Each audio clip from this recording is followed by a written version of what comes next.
আমি গাড়ি থেকে আসার পথে দেখেছি মৎস্য ভবন, শাহবাগ, হাইকোর্ট মোড় সমস্ত জায়গায় লোকে লোকারণ্য, এই মাঠের বাইরেও। কাজে মাঠে যারা আছেন মাঠের মধ্যেই লোকে সীমাবদ্ধ, এটা না, চতুর্দিকে লোকে লোকারণ্য। এরকম একটি সফল মহাসমাবেশ আয়োজনের জন্য ইসলামী আন্দোলন বাংলাদেশের সারা দেশের নেতৃবৃন্দকে গণ অধিকার পরিষদের পক্ষ থেকে অভিনন্দন এবং শুভেচ্ছা জানাই। অভিনন্দন এবং শুভেচ্ছা জানাই ইসলামী আন্দোলনের পীর সাহেবকে এবং তার সাথে অন্যান্য সিনিয়র নেতৃবৃন্দকে, যারা আজকের ইসলামী আন্দোলনের এই সমাবেশে বাংলাদেশের প্রায় সকল মত পথের রাজনৈতিক দলের নেতৃবৃন্দকে এই মঞ্চে একত্রিত করেছেন। এবং আজকের এই সমাবেশ অত্যন্ত সময়োপযোগী এবং কার্যকর বিষয়ের উপরে ভিত্তি করে নির্ধারণ করা হয়েছে। আপনারা জানেন, বাংলাদেশের 24-এর গণ অভ্যুত্থান পরবর্তী রাষ্ট্র সংস্কারের যে জন আকাঙ্ক্ষা তৈরি হয়েছে, শাসনতান্ত্রিক ব্যবস্থার পরিবর্তনের যে রাজনৈতিক এবং জন আকাঙ্ক্ষা তৈরি হয়েছে, সেই আনুপাতিক হারে নির্বাচনের দাবিতে আজকে বোধহয় কয়েকটি দল ব্যতীত সব দলই কিন্তু এই মঞ্চে ইতিমধ্যে হাজির হয়ে এই সংখ্যানুপাতিক নির্বাচনের পক্ষে তাদের দলীয় সমর্থন ব্যক্ত করেছে। আমরা পরিষ্কারভাবেই সংস্কার কমিশনকে বলতে চাই, সমাবেশ শুধু একটা দলের দেখেছেন, সবেমাত্র শুরু হয়েছে। ইসলামী আন্দোলন আজকে করেছে, 19 তারিখ জামাত করবে, তারপরে গণ অধিকার পরিষদ করবে। রাষ্ট্র সংস্কার এবং জন আকাঙ্ক্ষার বাস্তবায়নে সমস্ত রাজনৈতিক দলগুলো জনসমাবেশের মাধ্যমে এই সরকারকে তাদের সমর্থন দেখিয়ে দেবে।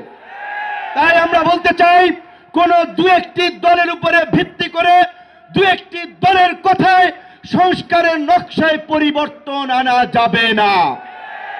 আমি সংস্কার কমিশনে বলেছিলাম, দেশ স্বাধীনের পরে ডক্টর কামাল হোসেনরা বলেছিল, আমাদের নেতা শেখ মুজিব, আমরা তো তাকে দেখে সংবিধান নির্মাণ করেছিলাম, রচনা করেছিলাম, তাকে এম্পাওয়ার করার জন্য। আজকে সংস্কার কমিশনকে বারবার আমরা বলতে চাই, দু একটি দলকে প্রাধান্য দিয়ে বেশিরভাগ জনগণের আকাঙ্ক্ষার বিপরীতে গিয়ে কোন সিদ্ধান্ত বাস্তবায়নের দুঃসাহস দেখাবেন না। আনুপাতিক হারে নির্বাচন হলে সমস্যাটা কি? কোনো সমস্যা নাই।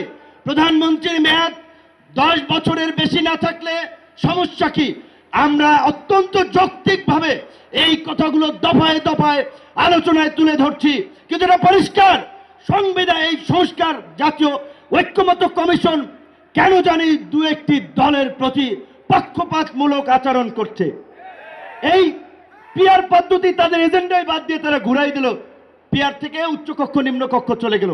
উচ্চকক্ষ নিম্নকক্ষ হবে নাকি সমগ্র নির্বাচন পিয়ারের ভিত্তিতে হবে, সেটি রাজনৈতিকভাবে আগে ঐক্যমতে পৌঁছাতে হবে।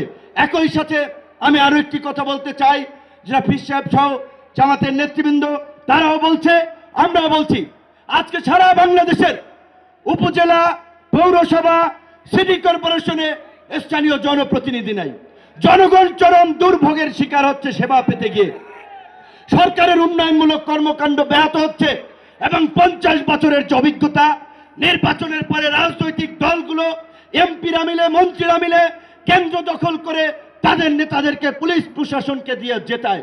কাজী এই সরকারের আমলে যেমনিভাবে জাতীয় নির্বাচন হবে, একই সাথে অনতিবিলম্বে আমরা স্থানীয় নির্বাচন আয়োজনের